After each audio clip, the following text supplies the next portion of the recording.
May pamamaril raw sa Senado. So sapat na ba yan para mag-declare ng martial law? Alamin natin. Hindi pwedeng basta-basta ang martial law, guys. Ang 1987 Constitution natin, yan ang ultimate shield nating lahat. Heto ang isang mabilis na mind map. 2 strict triggers, ticking clock, at unbreakable safeguards. Memorize natin to.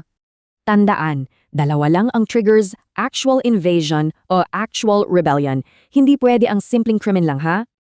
Ngayon, pag-usapan natin ang rule of numbers. Ito ang mga ironclad checks laban sa pang-aabuso sa kapangyarihan. 60 days, hanggang dyan lang ang unang deklarasyon. Literally, hindi pwedeng lumampas dyan ng kusa ang presidente. 48 hours, dapat mag-report agad ang presidente sa Kongreso. Yes, kailangan talaga ng mabilisang action dito.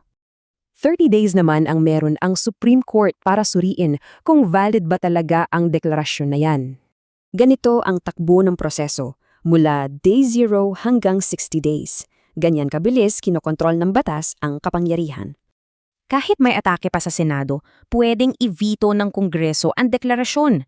At hindi yan pwedeng harangin ng presidente. At ito pa, walang power ang military courts sa ating mga civilian kung gumagana naman ang civil courts. Yung habeas corpus, hindi yan otomatikong suspindido. Buhay pa rin ang karapatan mong questionin ang unlawful detention. 3 days. Pag nakulong ka, dapat makasuhan ka agad sa loob ng 3 araw. Kung hindi, laya ka. Hindi sinususpende ng martial law ang konstitusyon. Pero kung may magtangkang bumuluktot nito, handa ba tayong pumalag?